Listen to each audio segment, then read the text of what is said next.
Everybody, hello, welcome to the second in this seminar series run by this new initiative called Critical Conversations, which I'll talk about in a moment. Delighted you could all make it, and I hope you're all safely on board. I'm thinking so, and I'm hoping I'm safely on board. My name is Richard Hill, as I say.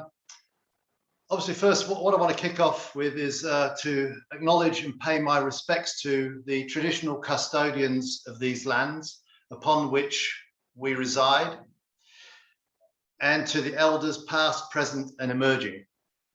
Critical Conversations recognizes that sovereignty over these lands has never been ceded, and that the words, intentions, values, and aspirations set out in the Uluru Statement of the Heart offer the best prospect of true reconciliation.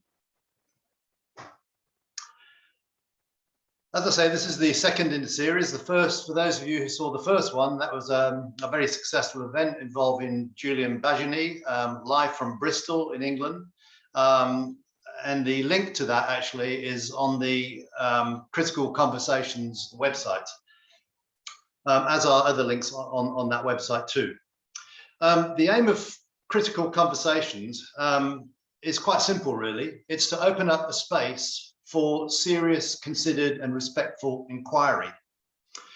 And we do so against the background, I think, of an increasingly hostile atmosphere around ideas, beliefs, and theories, and very often a degree of contestation and disagreement and argument that we've not witnessed before. The people who founded Critical Conversations come largely from Mullumbimby. This has traditionally been a very peaceful community where there have been disagreements. There's a whole range of people who think different things and believe in different ideas, theories. But what we've seen over recent times is growing hostility, more rigid positions taken, and on some occasions, fairly hostile and antagonistic relationships. And we know about relationships that have broken up and where friendships have been compromised as a result of growing disagreements and claims to truth. So what we're trying to do in Critical Conversations is really to develop a space for shared conversations, but equally importantly, to talk about what Julian Bajani referred to in his opening lecture, which is about epistemological virtues, which is a long-winded way of saying that we need to develop a space where there is respect, where there's a desire for co-inquiry, and dare I say it, for the collective pursuit of truth. And we need to try and return to the pursuit of common knowledge rather than simply entrenching ourselves in particular preferred positions. And this is important for a whole variety of reasons. Not least because at this moment in history, particularly if we witness what's going on in terms of the climate emergency and the rather questionable policies this country is pursuing, we need collective urgent action together, and we need that common ground to achieve the changes that we are all seeking. I'd like to say a particular thank you to our two speakers tonight, Allison Caddick and Ström, who both are in Melbourne, which has just come out of lockdown, and good on you for coming out of lockdown in Melbourne. And it's been a very difficult time for both of you and for the wider community down there. So I'm very pleased that things are opening up. I also want to thank Arts Northern Rivers for offering their continuing support, and to our events team, Shona, Jenny, Amy, and Dale, for enabling this evening to happen. I'm very grateful to all of you. And above all, I'd like to say thank you to everyone who's tuned in here this evening to what I hope you find a really stimulating discussion, which I'm sure it will be. Just a brief reminder that our next event is also equally as interesting. I'm delighted to report that Professor Sarah Joseph, who's at Griffith University, and she's Professor of Human Rights Law at Griffith, will be talking about the question of freedom, a very contested yet important concept, which we've seen come to the fore during the COVID crisis. That will be happening on the 23rd of November And if you need information on that, please go to our website. Our website address, by the way, is www.criticalconversation.com.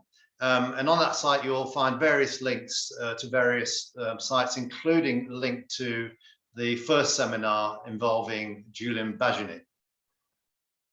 We also have a YouTube channel called Critical Conversations, and we have a Facebook group called Critical Conversations too.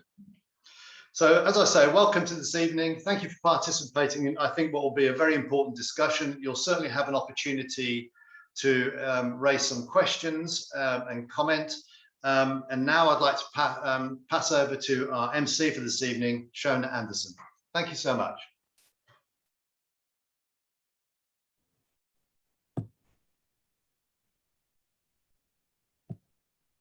Thank you, Richard.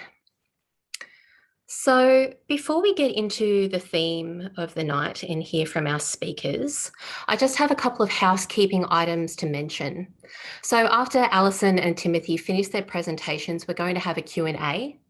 So if you have a question for Timothy or Allison or both, please pop it into the Q&A box, which you can find at the bottom of your Zoom screen. And if someone has asked something that you would like to ask, you can upvote that question and increase its chance of getting answered.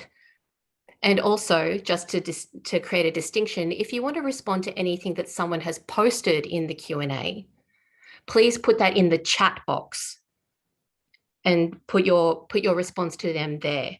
So just to keep it clear that the Q&A box is specifically for questions for the speakers, and then the chat is for everybody who's watching to chat amongst yourselves.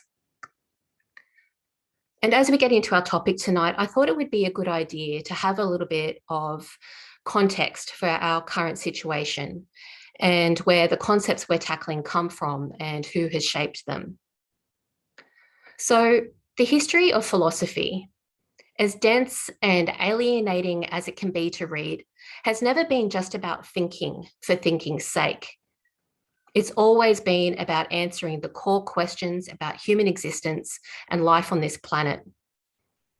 The philosophers who helped shape their theories of logic, reason, rationality, and critical thinking were all deeply involved with the development of the sciences, how we look at and shape our ethics and morality, and also delved into what it means to be human, who gets to be considered human, and how people should be treated, depending on where they fall along the lines of acceptability. Today, in our physical world, and especially in our online one, regular people are still trying to figure out the answers to the broad, fundamental questions that philosophers have been arguing over since at least ancient Greece. Is there a God? What is time? What is truth? What can we know? What kinds of people can be considered human and be afforded human rights? Because what most of us don't realize is that at no point has a clear and final decision been made as to the correct way to apply reason, logic, and rationality, or what questions we can expect to be answered by applying them. So with this in mind, while it is so frustrating to see people so skeptical of any information that they're given, that we end up wondering if they believe in anything at all, or are too naively faithful in the most recent thing they've seen posted on Facebook, allowing the conspiracy theories that they're drawn to get into consistently and seamlessly being updated in their minds, and the tape being erased on the previous and contradictory theory they held. Or believing that critical thinking is simply blocking out any point of view that doesn't conform to their own biases and preconceptions. Or, as we frequently see, some weird stew of all of the above. The flawed thinking and personal biases of the average keyboard warrior are not actually remarkably different to those of the philosophers themselves. Pretty much each and every one of them, from Aristotle to Hume and all of the rest of them, were deeply flawed, inconsistent people who, not unlike their present-day cheer squad, the Ben Shapiros and the Jordan Petersons of the world. The philosophers had a tendency to screech, facts and logic, and then launch into racist and misogynist rants. Our access to technology cannot be overstated in the way that it has impacted the cultural conversations we're engaged in around our understanding of science, medicine, technology itself, what humans matter and to what degree, and where we get our information from and how we use it. Gia Tolentino, who's a writer at The New Yorker and author of the book Trick Mirror, recently said this about our life on the internet. Like surveillance capitalism does to human desire and to love, and to personality and to impulse, coal mining does to a mountain. The surface layer is individual affirmation, and the sublayer, the layer that makes money for other people, is deep, deep depersonalization and existential strip mining. We've been living through both a physically distanced time and what feels like a turn for the worse in the ideological divide within our communities, as Richard touched on, all of which is propelled by the endless fuel of the internet. Where we are and how we got here feels more and more complicated and confusing, while at the same time, the same age-old, unsettled philosophical questions run through everything we're dealing with. So tonight, as you know, we have two speakers with us who are going to be getting into these subjects, discussing the place that reason and rationality have in our conversations today, how they are and aren't applied, and what role technology plays, particularly in regards to the development and spread of conspiracy theories we're contending with, and influencing our media consumption and our understanding of science. Allison Caddick and Erik Ström are co-editors of the Melbourne-based publishing cooperative Arena. Allison is an editor of Arena's quarterly print journal, was co-editor of Arena magazine, and is an Arena publications editor. With a background in the history and philosophy of science, politics, and social studies, she writes on technoscience, the body, and prospects for social and cultural change. Timothy, who in addition to working as an editor at the Arena Publishing Cooperative, is an independent writer who uses political and philosophical approaches to researching the overlap between the realms of technology, ecology, colonialism, and capitalism. He describes himself as being in various shades of precarious employment across several universities, and is also the author of the book Globalization and Surveillance. Touching back on what Richard said earlier, Critical Conversations and all of us who are involved with it are absolutely delighted to have Allison and Timothy with us tonight. And I'm sure all of you out there are just as eager as we are to hear them speak. So again, just coming back to what I touched on at the very beginning, if you have questions for Allison and Timothy, just pop your questions in the Q&A box and upvote any questions that you really want to see answered. And also to remind you, if you want to talk to anybody in the audience that has popped something in the Q&A box, please do that in the chat and not in the Q&A. Just keeps it nice and clean for when we're going through questions and running the Q&A. And so without further ado, I'd like to welcome our speakers for the evening, Allison Caddick and Erik Ström. And I believe that Allison is speaking first, so I'd now like to welcome her to the floor. Thank you, Allison.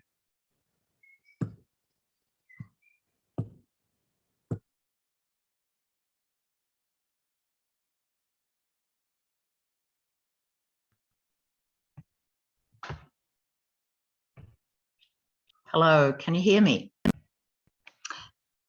Good. Well, thanks very much, Shona, and thanks, Richard. And I'm very pleased to be here, as I know Tim is too. I think I might be hitting this topic less philosophically in one way, and certainly within a frame of social theory, which is really where Arena comes from and is the project that we're involved with.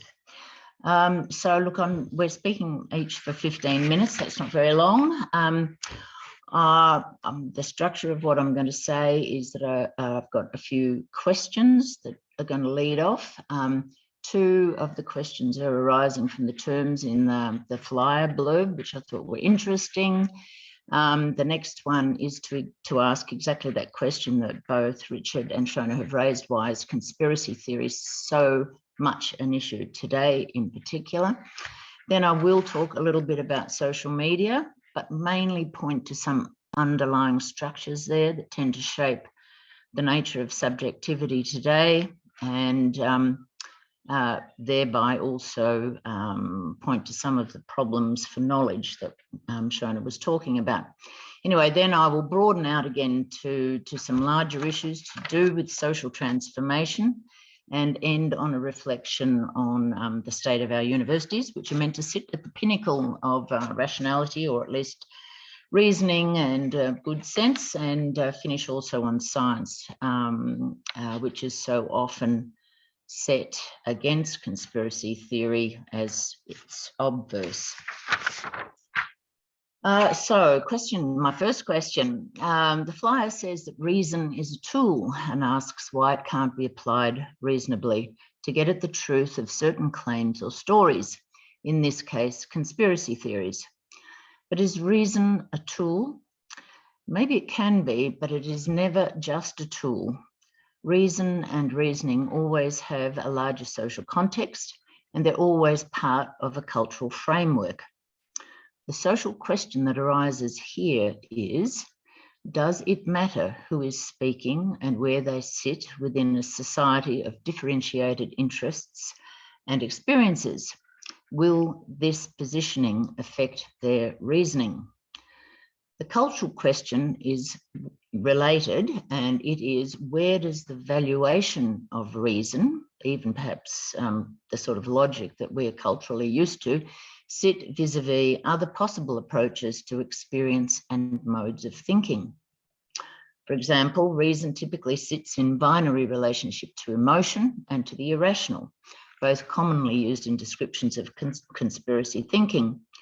Whatever emotion and the irrational are said to be, they are preemptively written off as on the other side of what is acceptable. This is just a warning, I guess, that the expectation of reasonableness and a process of, let's say, logical reasoning has a context and a valuation that may conceal other investments or beliefs that we might have, those people using what we claim to be good logic, reason. Question 2, don't conspiracy theories, so-called, also involve reasoning? And in turn, aren't they also to be seen in context? That is, as having a larger meaning in terms of the social and cultural influences operating in a particular situation. As Tim's talk, I've got mosquitoes buzzing around, as Tim's talk will indicate and illustrate, there is often quite complex reasoning in some conspiracy theories. And even if one might say that there are leaps in reasoning in terms of logical thinking or a lack of empirical proof, there are very likely larger meanings and interests involved that provide bases and insights into the reasoning that is used. On this point, I'm with Richard entirely that there are things to talk about across the divides. Anyway, by interests, I'm not talking about, say, cigarette companies' interests or fossil fuel industry interests in the conscious propagation of untruths about their products and the empirically clear roles they have played in actually constructing and disseminating conspiracy theories. Rather, by interests here, I'm interested in what ordinary people feel and think are in their best interests, and therefore why they might have a receptivity to conspiracy theories wherever they might come from.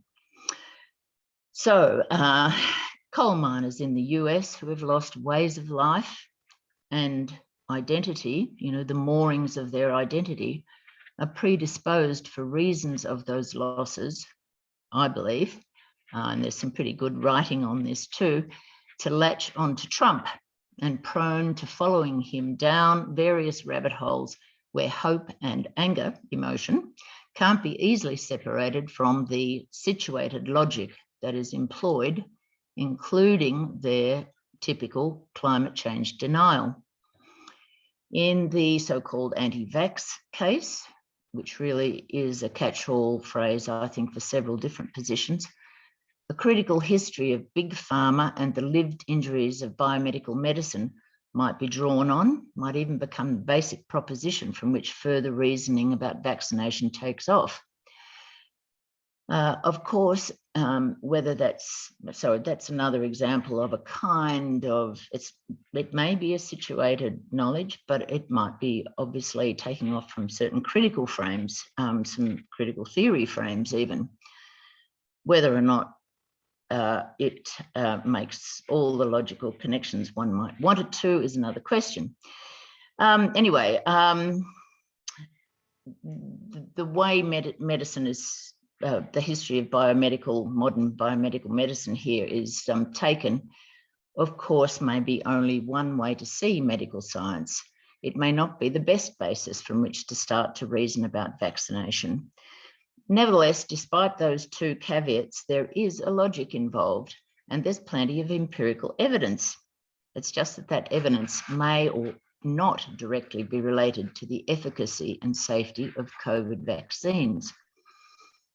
One might similarly point out in this, in the anti-vax case, which bleeds into a critique of the state and the biomedical control of people, one might similarly point out that just because big financial interests are involved, or the state is perhaps living up to its authoritarian potential, it doesn't mean that the specificities of a pandemic might necessitate socially and individually that we get the jab. So I'm just emphasizing context and the foundations of propositions from which certain logics follow, and certainly trying to keep open how we might be able to speak over the divisions, because there are quite a number of possibilities there. My next question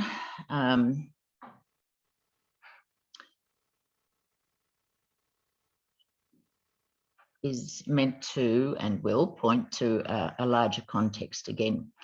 So those two examples of climate change denial and associated conspiracy theories and anti-vaccination sentiment and reasoning point to a still larger context today, where we're not just talking about this conspiracy theory or that one, but a context in which conspiracy theory is apparently everywhere. And this leads us back to ask, what is it then that has made the broader situation thus? Why are conspiracy theories so active at present? This is a historical and specific sort of question. Just three possible and related answers pop up immediately. One is existential loss, a mysterious or unthinkable emergence or event. The intuition, and the third one is the intuition of inchoate forces that are beneath the level of awareness and for which there is no or not yet any accepted accounting for them. So I'm asking again the question, what makes for a receptivity to certain conspiracy theories today? What is it that upsets people's security and inherited sense of self, place, identity? What are the what are the forces that might upset that, or what is the experience of that upset, in order for us to ask the next question, what they might actually be? Okay, so typically social media is lighted on as the key culprit behind this proliferation of conspiracy thinking.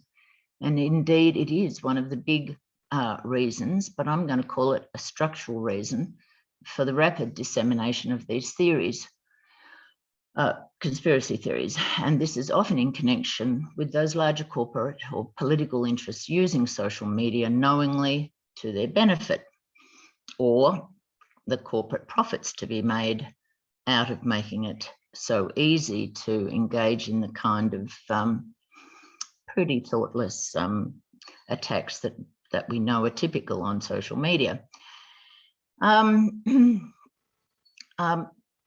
But I think that there are issues here to do, again, with the nature of subjectivity in the contemporary world and the effects of these technologies that really reveal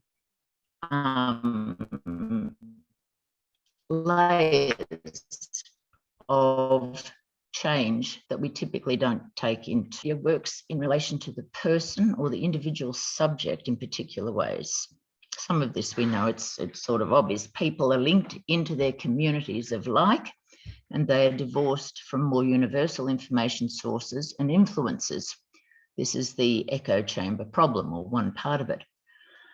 But importantly, this network of association and information works structurally to break up once more solid and more general constituencies or populations, readerships, or whatever. It's something about the nature of the network and the experience of a certain kind of autonomy in that network that helps to break up the security and authority, I think, of previous kinds of relationships and forms of information.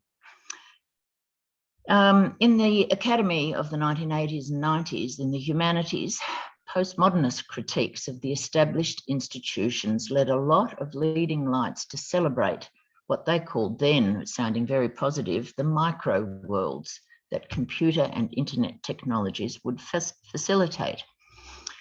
This was a celebration of the structure. It was a pretty accurate observation, but it was a celebration of a break from overbearing structures of power and convention. And again, there were plenty of good reasons for that. But we do have, as the flyer mentions, the problem of endless relativism. And I'm wanting to say that that has something to do with the very structure of the network that supports social media and other forms of electronic and digital communication. So yes, the world, insofar as it's broken up by the effects of the computer network in its strange intimacy with the individual subject as a node in the system, celebrates and leads to exactly that problem of of either what you might want to put in terms of relativism or the breakup of the old, more unified field of understanding and knowledge. So the technology works by a structural arrangement that tends to break up shared worlds, which once were more face-to-face and more existentially secure. And experientially, individuals' new sense of autonomy, facilitated by the network and social media, tends to promote a view of a flattened, a kind of flattened world, really, where the varieties of thought and subject positions are seen on the same plane and are of equivalence or equal value. The old hierarchy of knowledge has gone, authority has gone. We're left with this agonistic power structure of people within the network pushing their particular points of view. So all the same, or on top of this is really what I mean to say, the whole situation today can be said to be massively overdetermined. As the new network technologies emerged, so globalization and new forms of capitalism began the breakup of the life worlds of communities and work practices and all kinds of aspects of what had been taken as the given world. On the one hand, the old institutions of work, democracy, medicine, media, education, the universities themselves were under threat or pressure, causing social ruptures between classes and different parts of the world, just as examples. On the other hand, the new technologies were establishing new forms of relationship and new forms of experience of the self, as we see in social media, but other forms of internet connection. So they were establishing new forms of relationships, experiences of the self, as well as power structures, while also being touted as forms of liberation. So I suppose that's my illustration of those three things that I think are in play and must be taken into account. We can see lots of situations in which the people quite rightly are experiencing some kind of existential threat. It's highly likely that there are forces out there that we don't understand and that they're inchoate. We can sense them, but we may not have explanations for them. And then terrible things happen, like a pandemic, the unthinkable occurrence. I think those things are all in play. So I don't know what the time is. I'm nearly finished. I remember a little book, again from the 80s and 90s, called No Respect. It was a book written in the flurry of postmodernist texts at that time.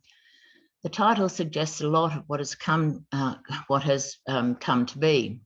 The breakdown not only in the old institutional practices, but also a breakdown of the authority and legitimacy those institutions once carried. Arguably, conspiracy theory has happened along at the culmination point of a long moment in history of a very general destruction of not only taken for granted institutional structures, democratic institutions, work, the family, the welfare state, the fourth estate, but the destruction of the planet and the worldviews that once held in place our sense of who humans are and what our relationship to nature is.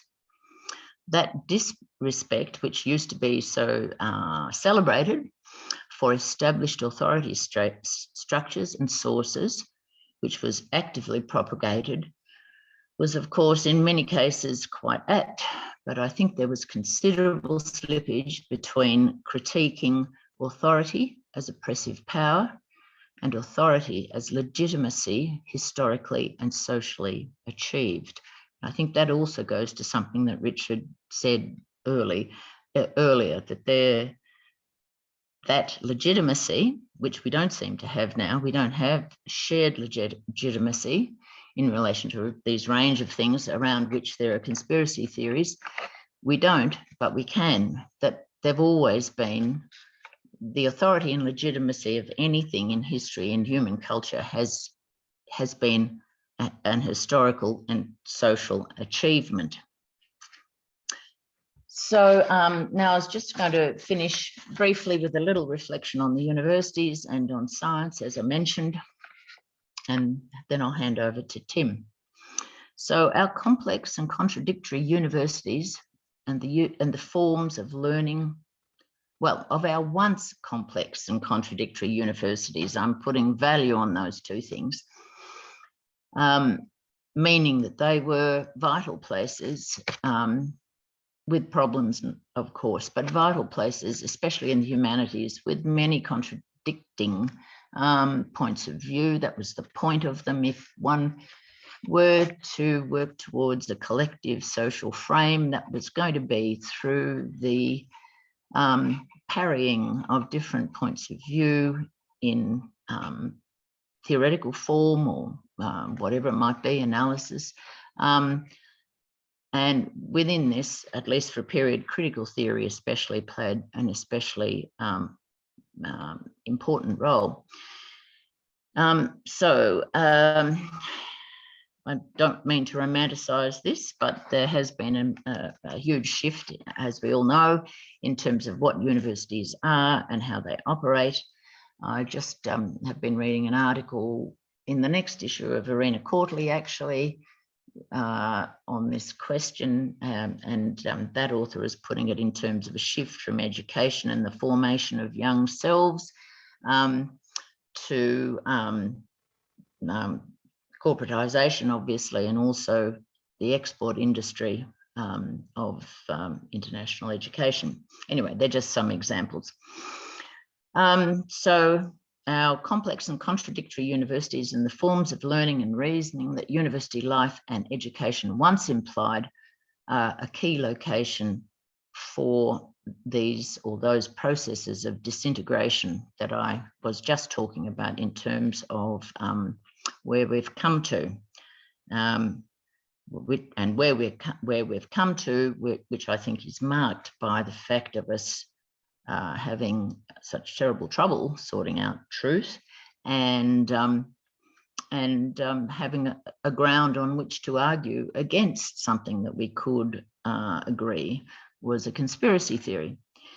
So sitting once at the pinnacle of the hierarchy of reason, universities are now engines of scientific and technological change, practically in the service of capitalism.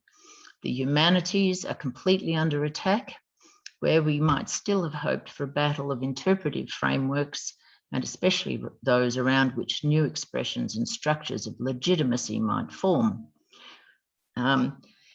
And in this context, the hope that science might be the ultimate opposition as reason to conspiracy thinking as the irrational must surely be brought into question. Obviously, science is held up both in climate change issues and in relation to the pandemic, and conspiracies in both cases as the antidote, which I think is problematic. Science might bring a certain logical form of thought to bear. It might expose empirically verifiable facts, in quotation marks, and in some circumstances we might judge those facts as true enough and useful enough. And so I'm putting conditions on where we might find truth and usefulness.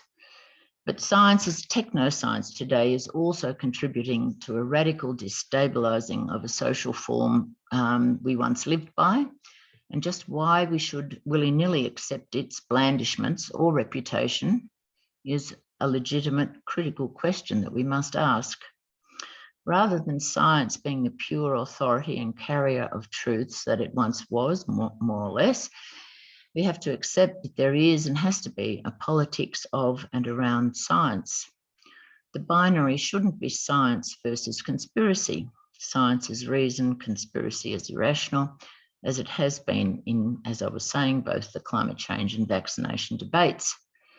For the various reasons I've given so far, we should expect in today's circumstances deep suspicion and concern from many quarters about a range of institutions and forms of authority, for good or for ill, and should expect that these will, in today's conditions, sometimes take the form of conspiracy theories.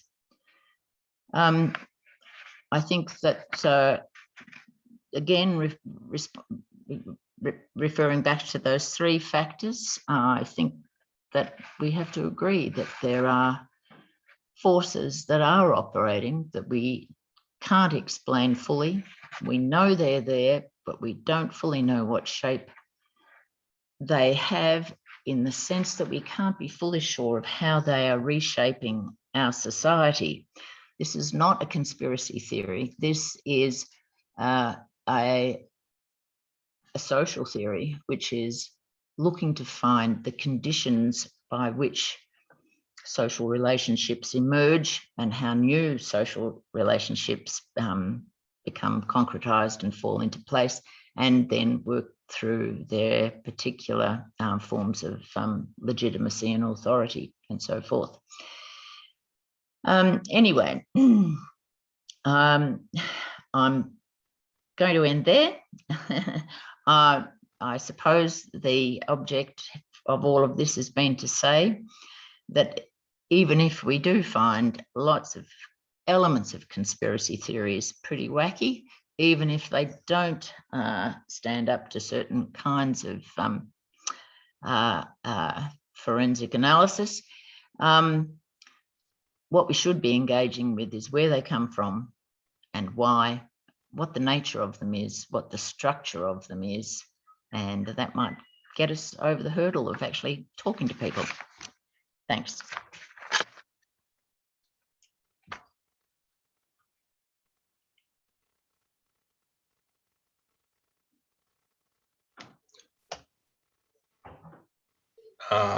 Hello, thanks very much, Allison, for that talk, and yeah, Richard and everyone helping out putting this event on. My name is Tim. I'll be the next speaker.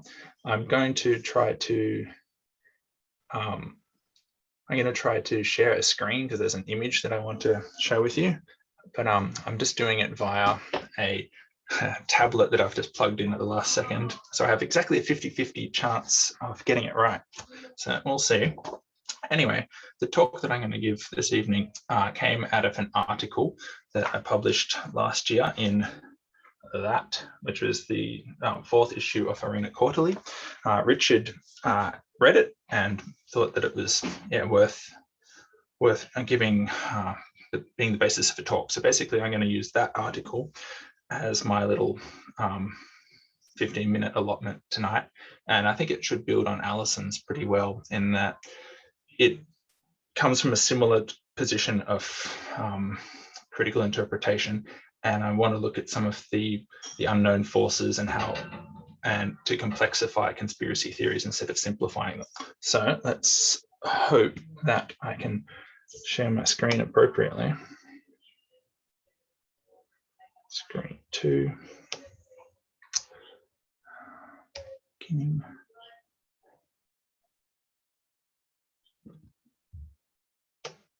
One moment, please bear with me.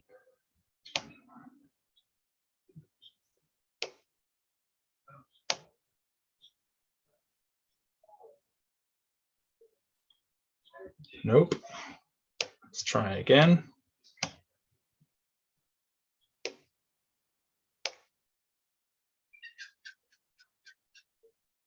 Okay.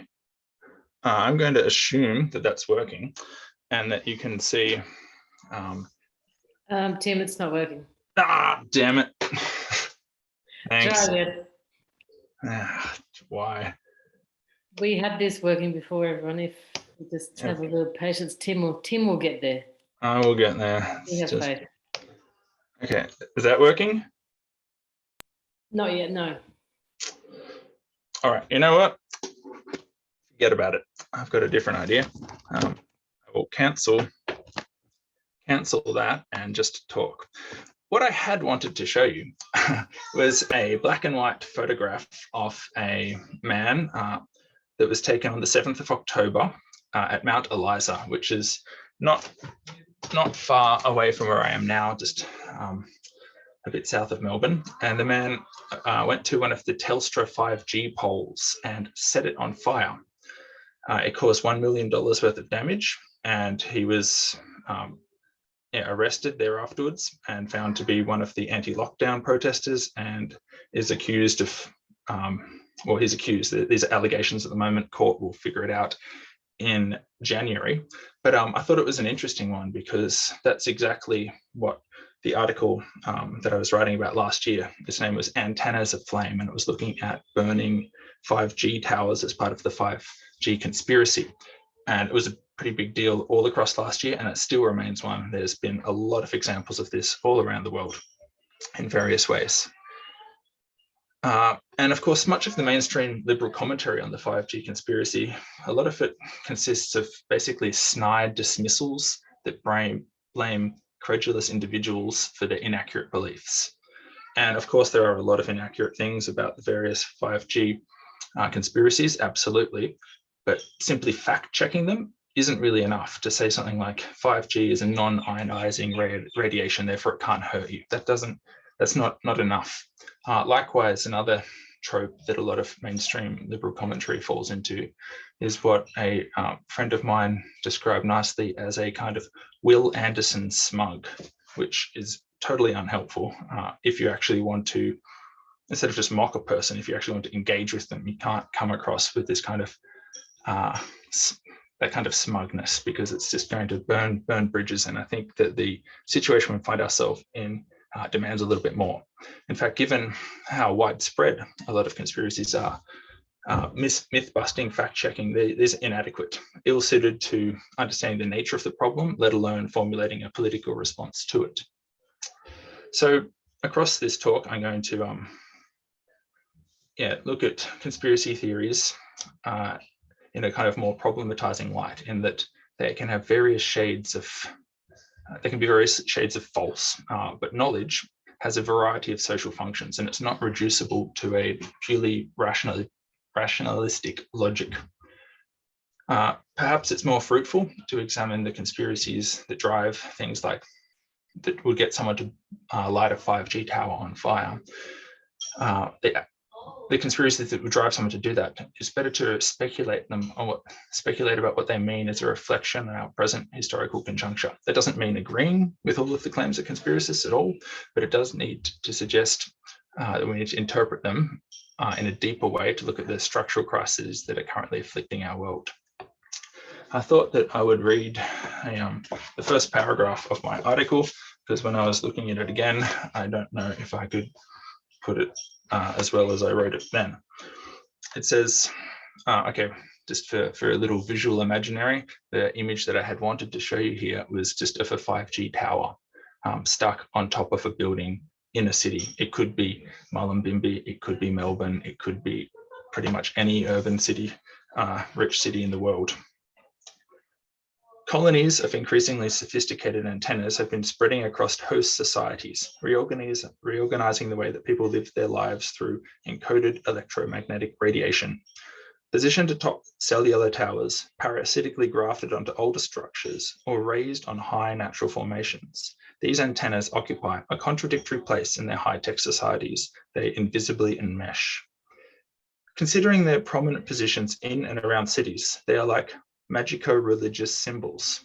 The newest ones are strikingly blank, long white boxes that protect and conceal apparatuses that transmit directional microwaves with sector-shaped radiation patterns. Plugged into fiber optic cables and thus the global infrastructure of the internet, these logistical nodes are tended to by a priesthood of technoscientists, governed by regimes of protocol operating through specific privatized wavelengths. All up, they enable cybernetic communion with and between networked computing machines, the magic of information communication technologies.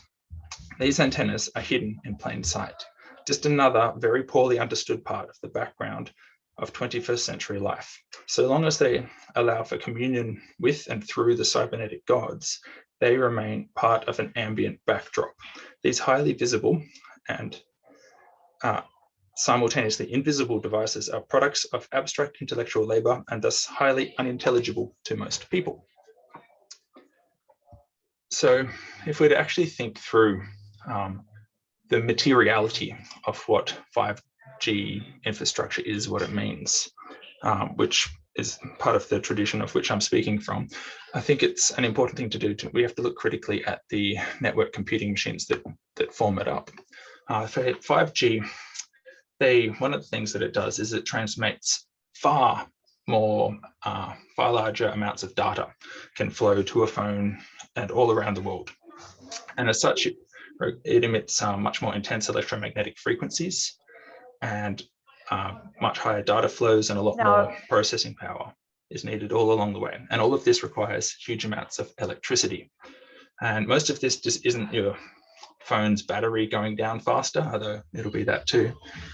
It means that far more electricity will have to be generated and transmitted to actually have all of this data, huge amounts of data swarming around. Already, we are on track to have the communication technology sector consuming half of all electricity generated on Earth by 2030.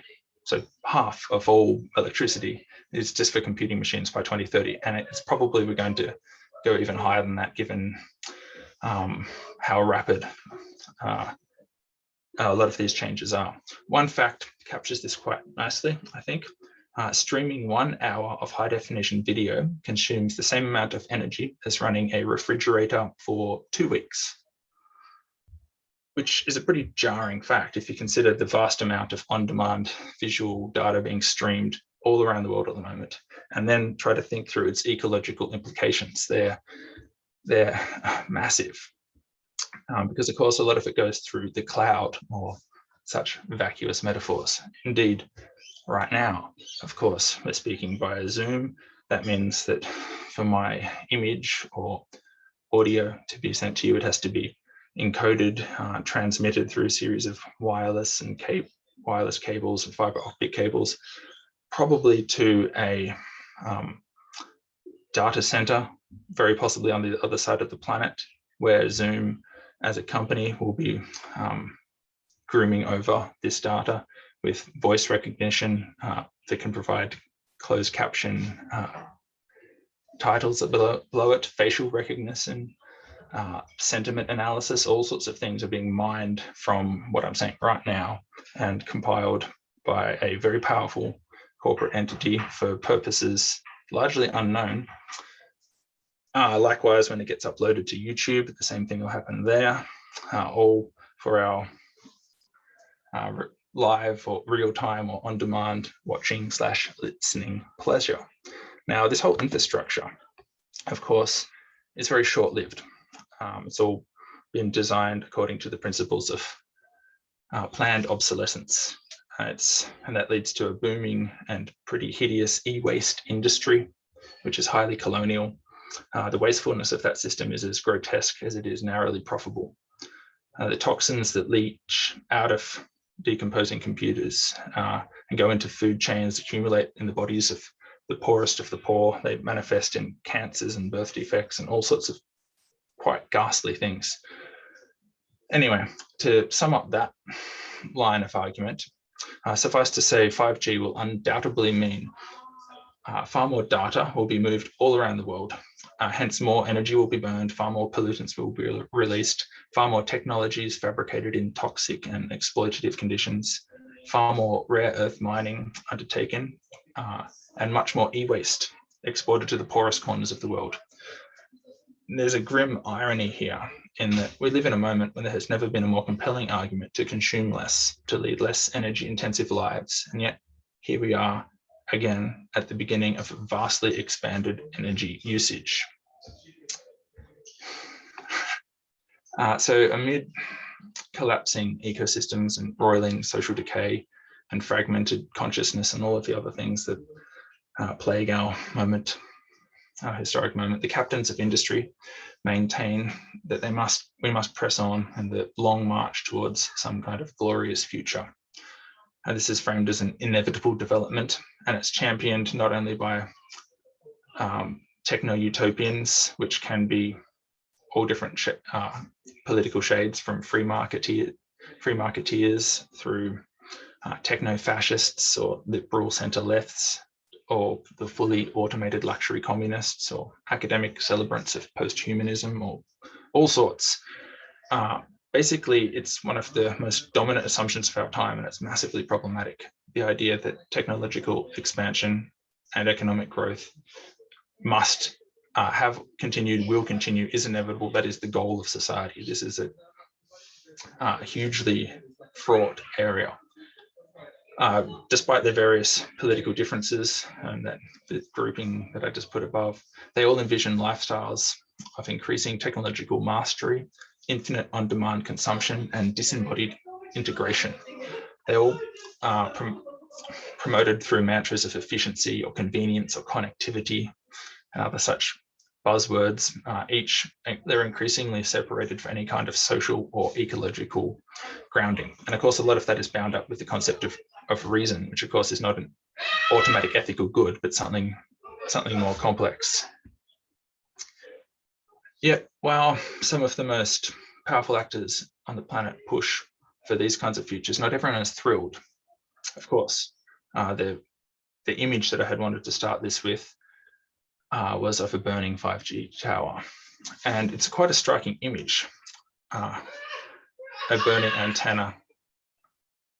I'm not sure if you can hear it screaming in the background, but I have an excited toddler in the room next to me. Such is the disembodied wonder of Zoom talks. But anyway, a 5G 5G tower in flames. Yeah, a very striking image. You can imagine it like boiling, roiling plastic and shooting sparks and dripping all sorts of nasty things, burning away at the very infrastructural basis of cybernetic capitalism. And that image is more striking again when it's not just an accident that has the antenna catch fire, but a politically motivated arson of someone acting on a conspiracy theory. And as I mentioned at the beginning, there's been hundreds of towers burnt around the world. And of course, the plot here thickens again when it turns out that the attackers are motivated by a conviction that these communication towers are somehow bound up with the coronavirus pandemic. And here, it's tricky when you talk about conspiracy theories because there's so many different varieties of this. Like it can go from, I don't know, I could come up with a quick list of things like the Knights Templar, a lot of it goes back to that. 9/11 truthers, chemtrails, creationism, fluoride mind control, white genocide, Elvis lives, flat earthers.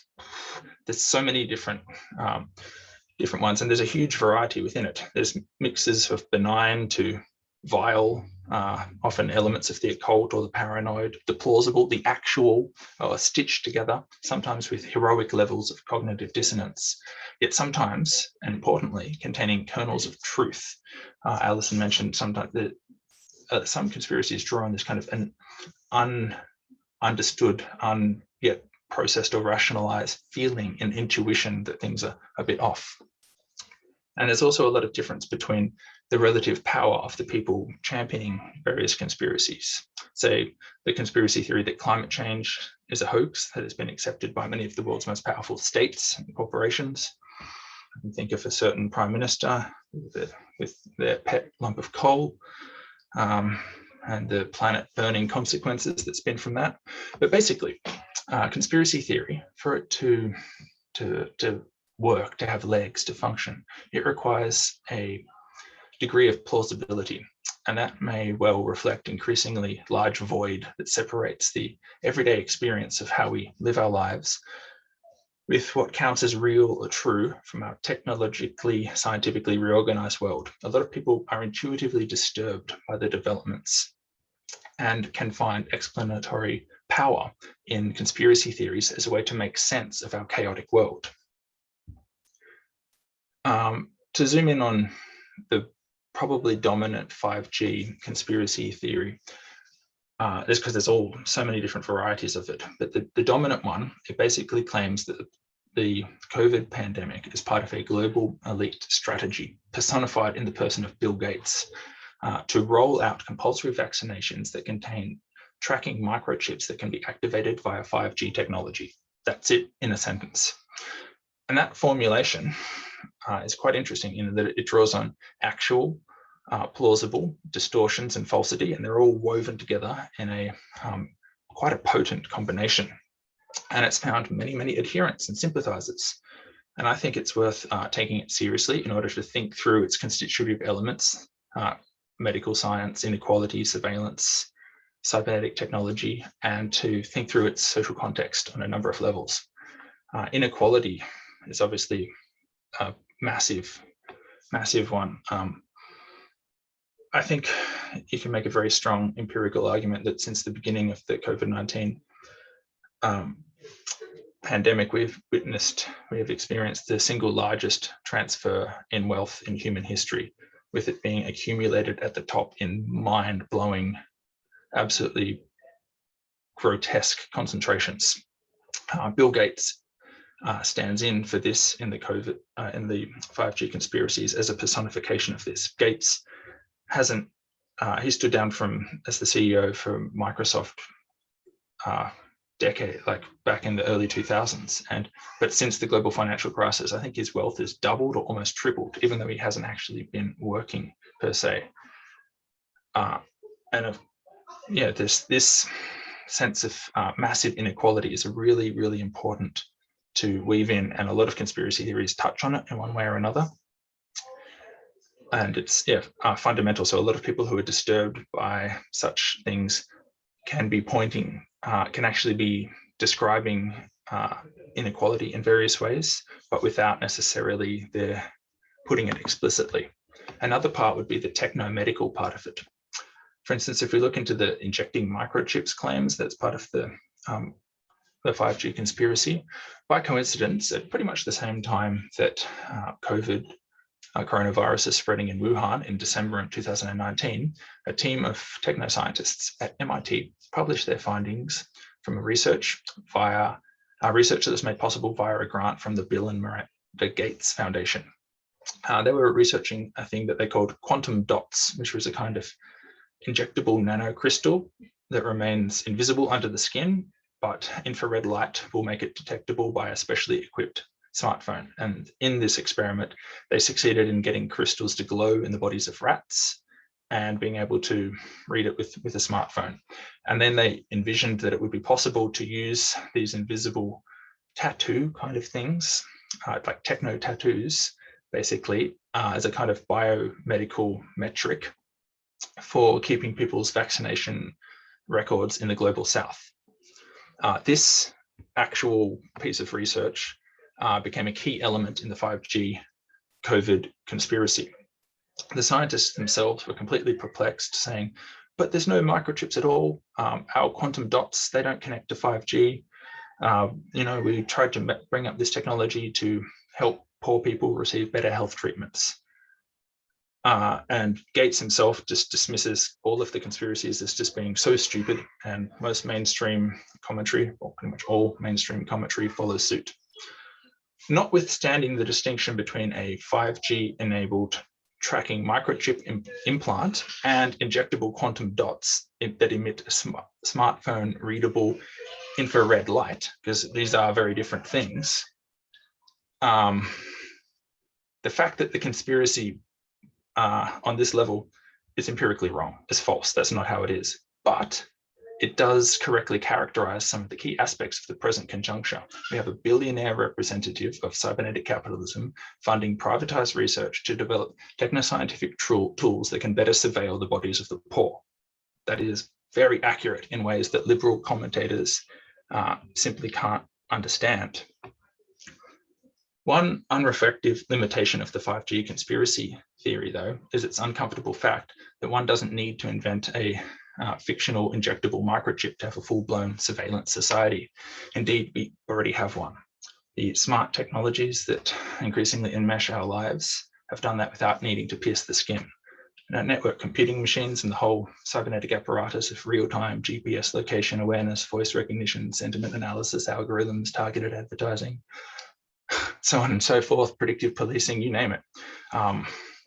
They have a powerful material foundation. Have provided a powerful material foundation for increasingly totalizing surveillance. And those developments, they're part of a long history of the powerful using scientific forces to view the world from above in order to project control on it with the abstracting power, qualitatively altering humanity's relationship both with itself and with the natural world around it. What I find curious about the 5G conspiracy in particular is that the people drawn to it seem to, at least on a level, reject the logics of control, seemingly being alienated by it. And yet, without the automated surveillance and manipulation of the tech titans, many people wouldn't have heard of the 5G conspiracy. It thrives on in the very conditions that it's trying to critique. Like, how many people have been linked to an anti-5G thinking while on a 5G technology? Like, there's all sorts of loops around here. So to us, like, if we look at then the echo chambers, customized truth and whatnot, like, say this this event, like, who's invited, where did it share, like, where will the podcast be shared, what feeds will it pop up on? These are very powerful structures. Anyway, I think I'm probably need to be finishing up pretty soon. So I guess to wrap, hang on, that's right. I was going to read the last paragraph from my article because I thought it again put it pretty nicely, well, as nice as I'm capable of putting it. If radical political movements put 5G conspiracists simply into Hillary Clinton's basket of deplorables, this is not only a refusal to grapple with the concerns of many of the excluded from high-tech society, it is also seeds massive grounds to the political right.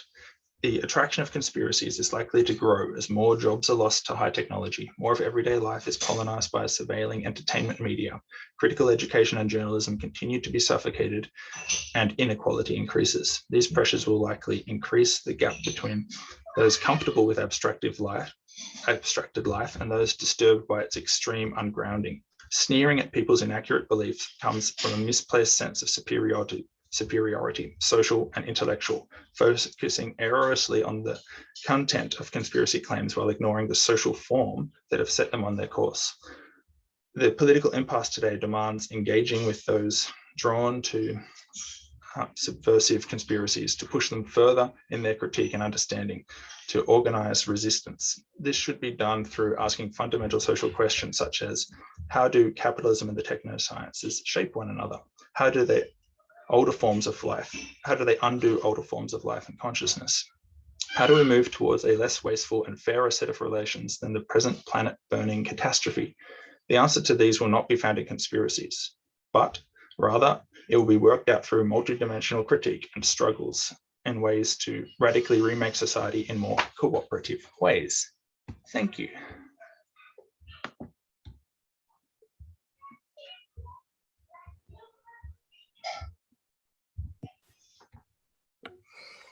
Thank you so much, Tim. I'd like to invite Allison back in to join us as we get into the Q&A section.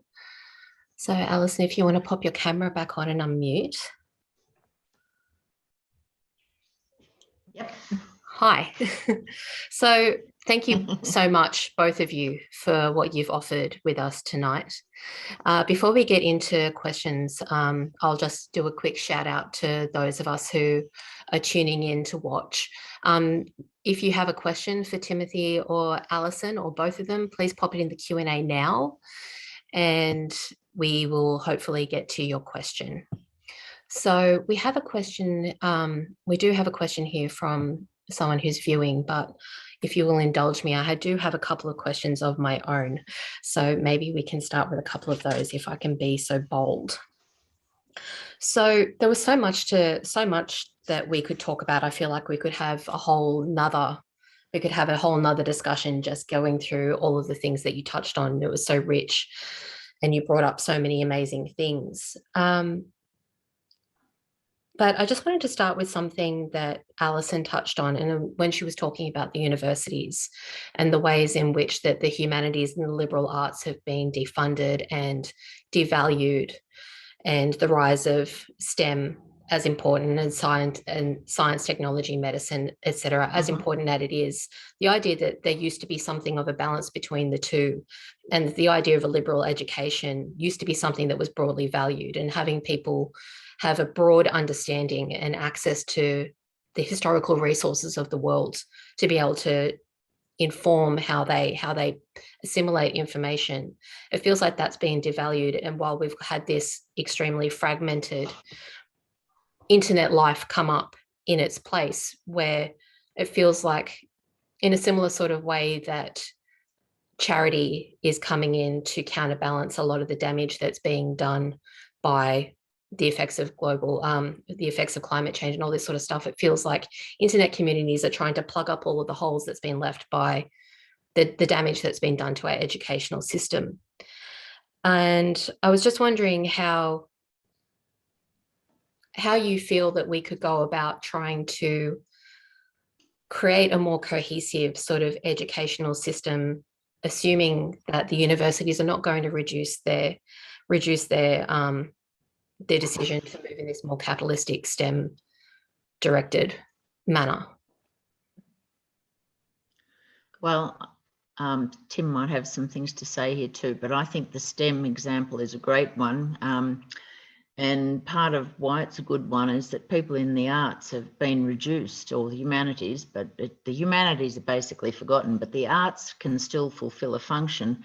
They can illustrate science. They can make science cool. They can sorry, it actually disturbs me greatly that within they have tried to expand STEM to STEAM, to add the arts in there. And so from the point of view of STEAM, the arts becomes a sort of utilitarian sort of service to those other more important disciplines. That there is a hierarchy there for sure, but it's not a hierarchy of reason. It's a hierarchy of forms, isn't it? It's a hierarchy of techno-scientific potentialities versus the interpretive dropping into a mere role to service those other and now key functions in the techno-scientific economy. I've forgotten what I was going to say just then, but in terms of an educational, yeah, look, I mean, I just think that the humanities in Australia seem to be more under attack than in many other places. And in fact, what your little reference there to charities at Melbourne University, the only reason it's really got a history department still is because of a massive private funding of something, you know, like of a very large number of staff and professorial people and so forth. So there has been that kind of privatisation going on as well. I don't know. I don't think the universities anytime soon are going to return to what you were talking about and what I was a bit talking about, the idea, the modern university, where philosophy actually was the queen of the university that sat above everything, both the, that's what it was called at the time, the queen of the university, where it sat above both the vocational courses and even science, because philosophy was given the role of trying to interpret or to understand or to reason about everything. So I don't think we're going to return there soon. And I actually think that places like Arena and places like you've been creating up north from us are alternative universities. I mean, obviously they're not in so many ways, but they're critically important to keeping critical theory or critical thinking. There are all sorts of different ways of critical thinking, but yeah, don't know what else to say about on that one. Thank you so much, Alison. Tim, did you have anything you wanted to add? Yes, the university today is a pretty grim subject, no matter which way you cut it. And the little introduction you gave me, I said that I was precariously employed across several universities. At the moment, just one. There were more, but those have disappeared, and that current one will disappear too in, I think, about a month. And so, I mean, I'm just bringing that up because I know there's a whole lot of people in a similar position to me because of the massive precaritization of the university, which is a disaster, not just in universities, but they're a particularly cutting example of those logics in play. And of course, that needs to be opposed and it needs to be organized against. And there are, you know, quite a bit of organizing and opposition to it in various ways, not that successful as yet because the trend continues. But yeah, a lot of what I understand in the active resistance in the university sector, a lot of it seems to be these kind of rearguard actions of trying to hold on to jobs, not have them not get undermined conditions, not outright fired, and so on and so forth, which of course must be done. I'm not for a moment suggesting that we don't need to absolutely defend working rights and proper job opportunities. But the sort of the deeper questions that, you know, Allison was touching on and that you were touching on as well, these aren't really being discussed very much at all. And yet we find ourselves, if we just take a step back from the universities in particular to the broader situation around it, it's pretty catastrophic in a lot of ways. I don't think, it's not going to, I'm repeating myself. I'm agreeing with Allison. I don't imagine anytime soon this is going to get much better. It would require a radically different organization of society, which is possible But I'm not holding my breath, despite fighting a number of rearguard actions with what breath I can have. Something like that. Thank you so much. And I mean, I have so many questions. I've got about 4 pages of questions written down, and we're not going to get to them all because I do actually have to allow the people in the audience to be able to have their questions answered too. But just skipping on to what you were discussing, Tim, I was particularly struck by your mention in talking about the burning of the 5G tower as politically motivated arson. And all of a sudden, when you said that, I could see it so clearly in my brain. And this might sound silly, but I was immediately reminded of sort of the final images from the film and the novel Fight Club by Chuck Palahniuk.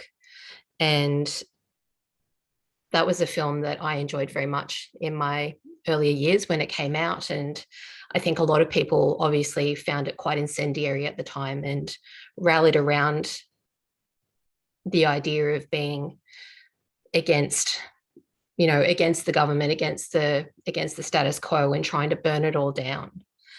And I feel like when that film came out and when it was discussing, you know, concepts around masculinity and, you know, radicalization, all of that sort of stuff, I feel like the world was in quite a different place than what it's in now. And who was being radicalized, who we were seeing being radicalized and bringing those radicalized effects into the world were quite a different group of people than what we're seeing coming out of the, you know, the West now, where the rise of white nationalism is growing, authoritarian extremism is growing around the world. And I was also I'm sorry, this isn't a question, I'm just speechifying at the moment, but there's a YouTuber, a political and philosophical YouTuber, ContraPoints, Natalie Wynn, that I really, really enjoy. And in one of her videos called The Darkness, she references Richard Pryor joking about being on fire because he was so high on coke and he set himself on fire, and talking about that on stage. And that was his darkness to discuss. And so when we think about, you know, people wanting to sit back and watch it all burn, only the people who aren't on fire have the luxury to do that. So how do we soothe these identitarian crises of these people who have been radicalized, especially when that radicalization is so supported by technological and capitalist gains? That's a good question, and I don't have a clear-cut answer to it. Yeah, the reference to Fight Club's an interesting one, and I do agree that we're in a very different place now from when that film was made. I remember watching it when I was in mid-high school, something like that, and was blown away by it at the time. I thought it was fantastic. Like, you are not your car keys, you are not your abs. No way, they don't say that. You were definitely your abs, according to Brad Pitt in it. But anyway, it had a critique of capitalism in it. It also flirted with it in a lot of ways. It had some kind of strange, like very militant something. Like, you couldn't really make a film like that today. It would end up being alt-right in a way that's quite strange, and that a lot of the grounding of where we have on how cultures work and cultural industries are, I don't think that you could create a film quite like that again in today's context, not easily anyway. But yeah, I mean, you're also right in that things are burning. I mean, if you look at it on a global ecological sense, we can say literally burning. Like, the Great Fires here were not that long ago, and who knows how many seasons until they're back in one way or another. And yes, there is a question of a luxury and being able to, not take desperate action. And yeah, I think that maybe some of the attacks, like the 5G tower attacks, they are kind of politically motivated arson.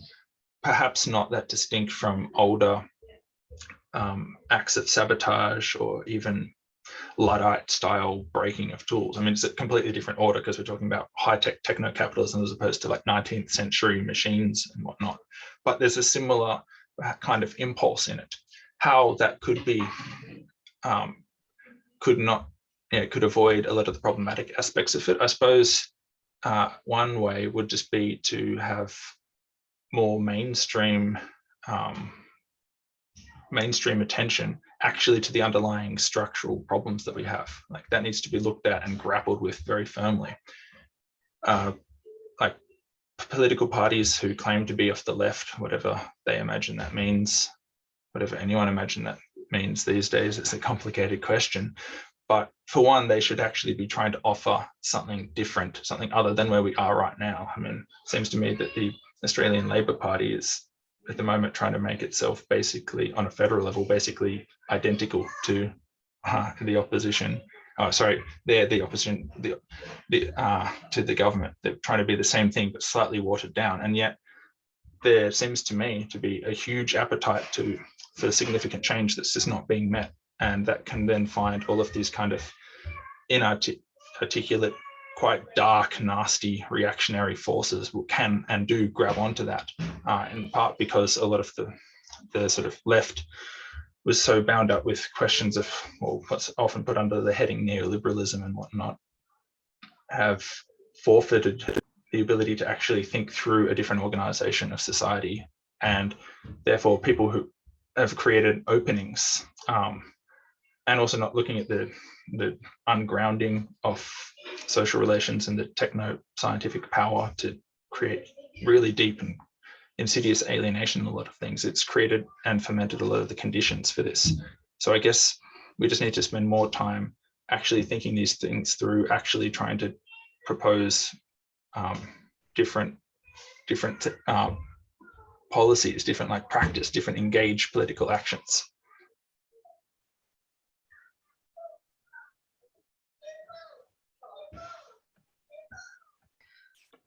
Thank you so much for that response, Tim. Allison, was there anything that you wanted to add on to that? No, it's okay. I saw Stuart Reese's little note there about more questions, so that's fine with me.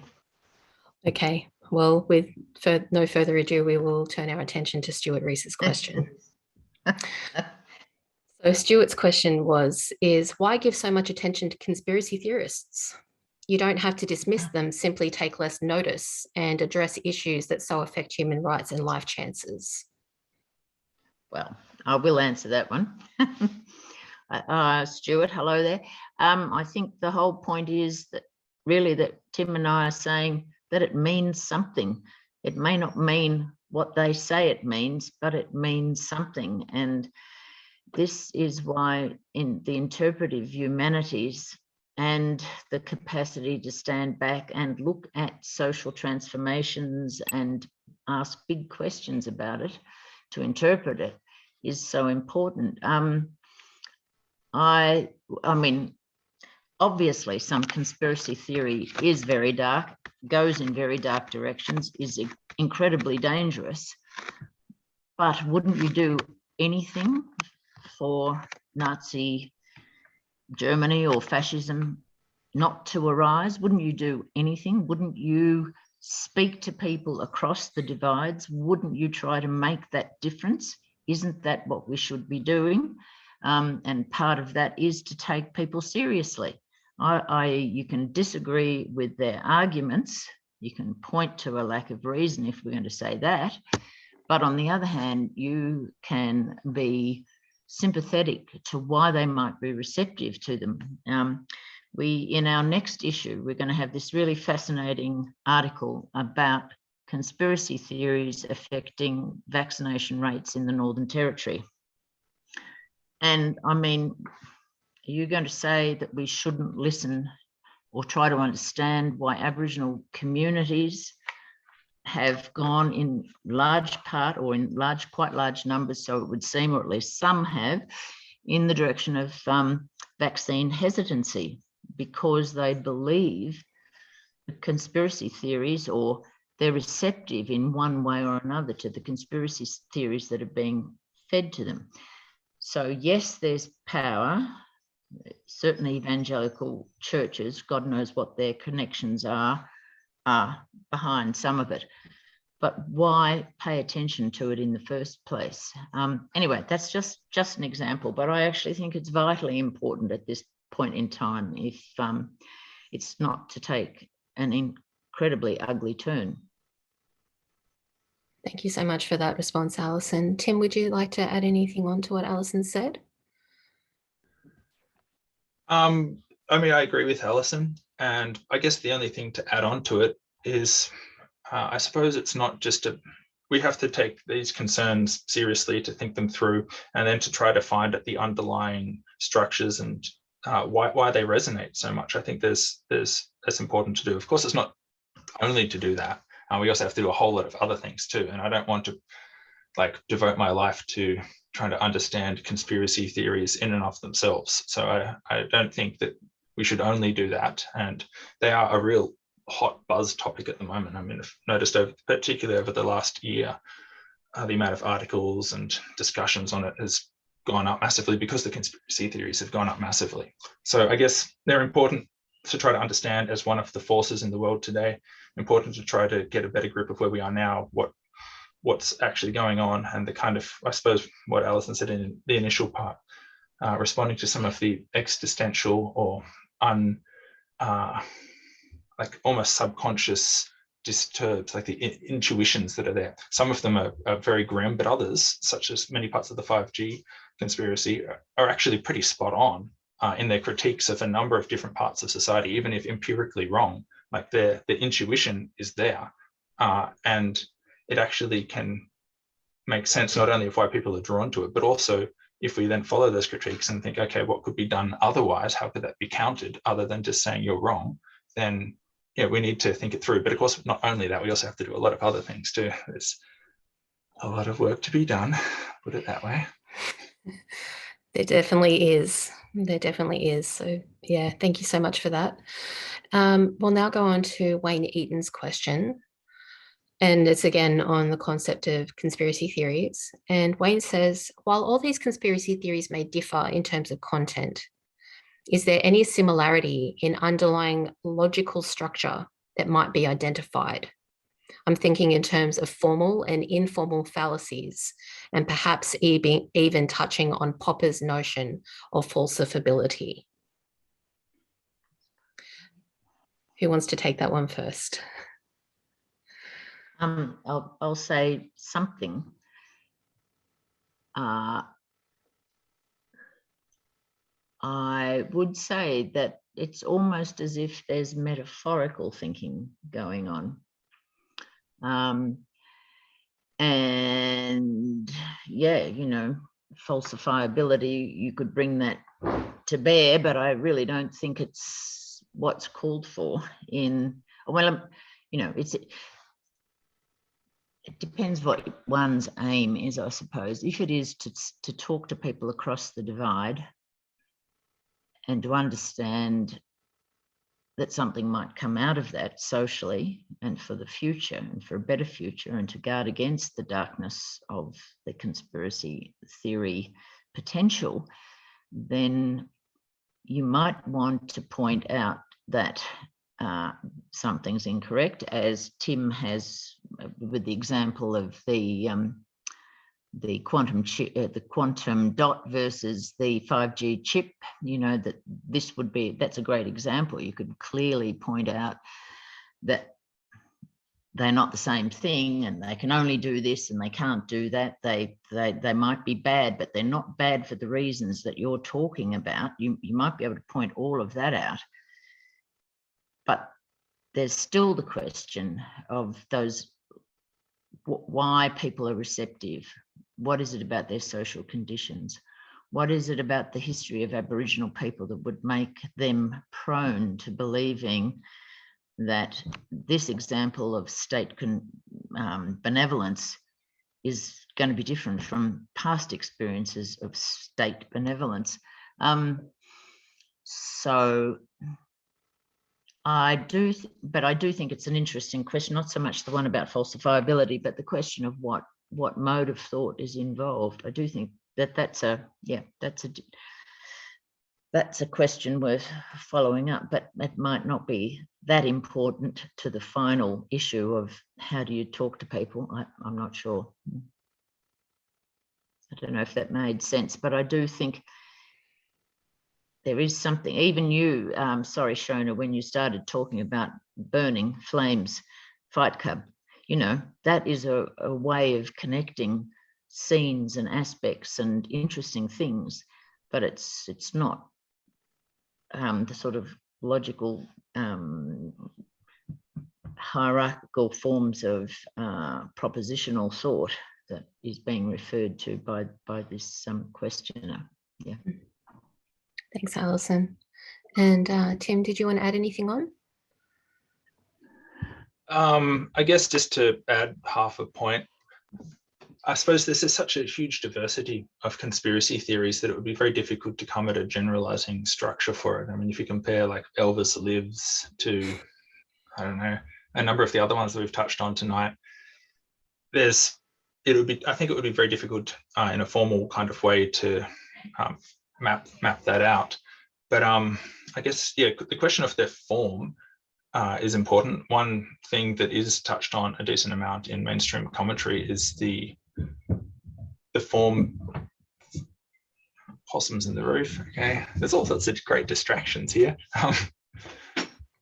Is the form through which the conspiracy theories move, which of course is like your Facebooks and other kinds of the cybernetic side of it. And that form, if we try to think of it in that kind of formal sense, is worth looking into the way that the actual mediums themselves come in with their, like auto propaganda devices, basically. That's a key part of it. And that is talked about a bit, which is good and important. So I guess, yeah, there's just a lot of different levels to try to think through the form and what it could mean, as well as a huge diversity within the conspiracy theories themselves. Thanks so much for that, Tim. Okay, all right. So now our next question, and my deepest apologies if I mispronounce your name, but I believe it is Phelim Degan. And the question is, aren't the constituent elements of a conspiracy theory simply rumors on one hand and a cabal on the other?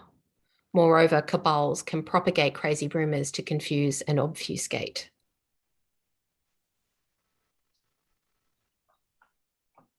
Do you want to, me? Well, no. I think they're both, absolutely crucial elements in the conspiracy theories that we've been talking about.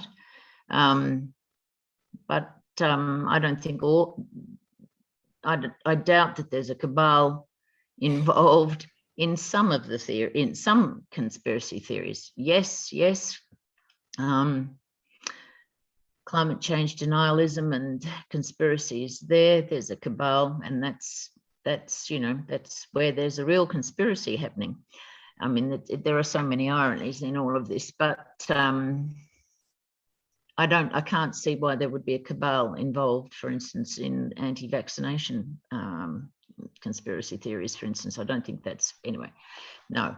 I suppose, again, for me and maybe for Tim, I think we're coming at this sort of question as both a social, theoretical one. How do you understand what happens when you're in the midst of a very large social transformation? In this case, a social transformation being led by science and technology into a world, the contours of which we actually just don't know, either disaster or, post-human possibilities. And then the question about why people are receptive or how are they receptive is almost an anthropological question, but it's one, for all of us. We're not in, we need to interpret where we stand, not just where other people stand. I think it's a general proposition. Yeah. Anyway, I just don't think that it's all about rationality or non-rationality, obviously. Thank you for that, Alison. And Tim, did you want to add to add to that? Yeah, likewise. I guess, yeah, the cabal question. I mean, there are definitely a number of very dubious forces who jump on a lot of these kind of bandwagons to try to spin them in their own particular ways. That's definitely something, and some powerful interests seeking to,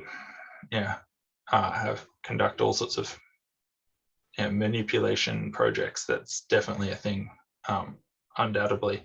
But also, given, I guess, the networked complexity of how these things actually arise and move around, and the structures of it, I don't think it could be so neatly reducible. But the confuse and obfuscate, how much of that is a purposeful, directed thing, that's hard to say. I mean, it's almost conspiratorial thing in and of itself, right? Like, how do you, is that falsifiable? To refer back to the previous question, not exactly.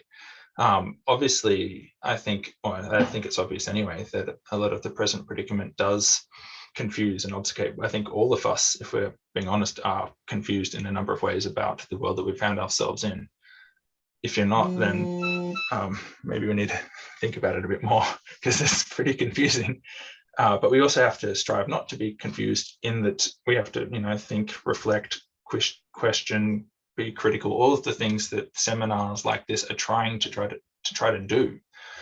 That's really important, because there is a huge amount of confusion, and some of it is really dangerous and frightening. Some of it's also very fair and necessary. Where do we go with it? That's the big question. Hopefully somewhere with our humanity intact, hopefully somewhere more socially just. But I guess these are questions for not only interpretation, but various shades of struggle, various shades of organizing and action and practice, as well as theoretical inquiry and whatnot. Thank you so much for that, Tim. Okay, so we just have one last question, and it is from Michael. And his question is, aren't these theories part of a larger politics of resentment following social breakdown? And I believe he's quoting someone called Wendy Brown. Or a resort to magical thinking consequent to a condition of anomie? And he's quoting Chris Hedges there.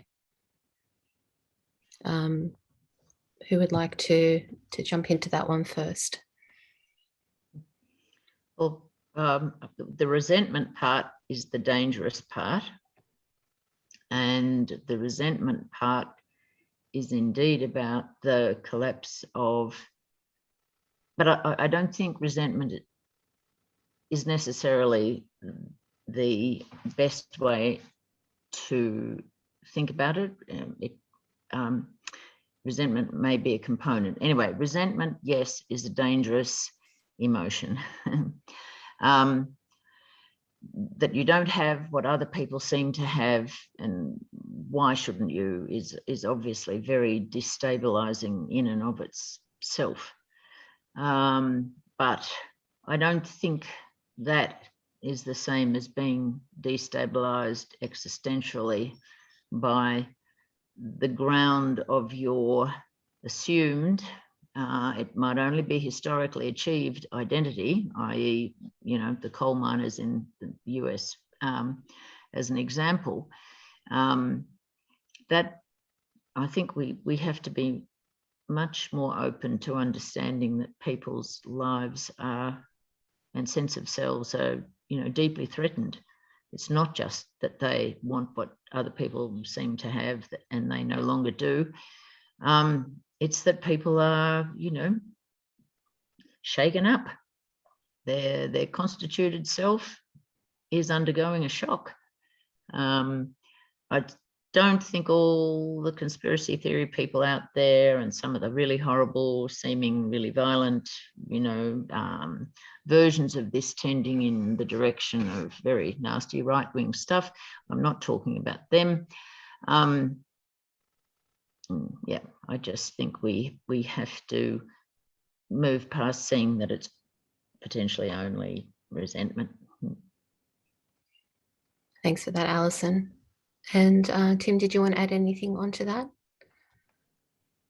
Yeah, I guess, well, to look at the second part of it, the condition of an enemy or alienation, Yep. things like that, the Chris Hedges line, I think that is a major part of it, some kind of alienation. But then, of course, how that's understood, what that means is a major thing to kind of think through. And yeah, we live in an age of rampant alienation, I believe, even though the actual concept of alienation has largely exited the building. And it hasn't really been talked about that much for a couple of generations, even though, as far as I understand, it seems pretty, or at least can be formulated in such a way that it can be a very powerful critical tool for understanding where we are now. And it's would require quite a bit of work to flesh out exactly what I mean by that. And I don't think we're at the point in the evening to sort of get into formulating how you can have a non-essentialist version of alienation and what that could mean for critical practice today. But I definitely think that explanations like that are important and do help make a bit of sense of where we are now, as with analysing broader social questions in terms of inequality and so forth, which is probably one of the more common ones done, but also what's not done so much in terms of critiquing the technosciences and their role as part of capitalism.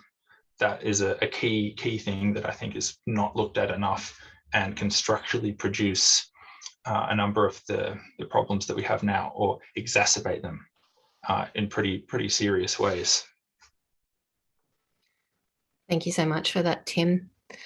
So we're coming towards the end of our talks, and just to quickly cap on Michael's question about the notion of resentment, if Michael or anyone else out there is interested in looking into the concept of resentment further, to come back to ContraPoint's Natalie Wynn that I referenced earlier on, she has a really fantastic video which is entitled Envy.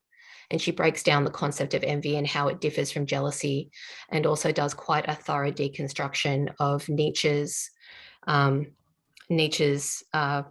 theory of resentment politics. And it's quite extensive, and it's very applicable to a lot of the things that we've been talking about tonight, and a lot of things that we're seeing going on in the world. She's a YouTuber now, but she describes herself as an ex-philosopher, as she did pursue that in her university career. And she's very, very articulate and extremely funny. And so I just want to say thank you so much to Tim and Allison for being with us tonight. I feel like it's been a really fascinating night. You both brought so much rich concepts to us, and I'm so thankful for you being able to share all of that with our community, both here with us tonight and whoever may tune in and watch after the fact, once this is a part of our YouTube channel and also turned into our podcast, which is available on Spotify and Apple Podcasts and Stitcher, amongst other places. And so thank you so much for being here, and also thank you so much for everybody who was here with us tonight, because without people wanting to participate in this conversation as a viewer and to ask your own questions, we wouldn't really have any reason for being here. So thank you to everyone tonight, and I wish you all safe passage out into the uncertainty that is our world and negotiating all of these questions we talked about tonight. So thank you, and we'll see you in November with Professor Sarah Joseph to get into the concept of freedom.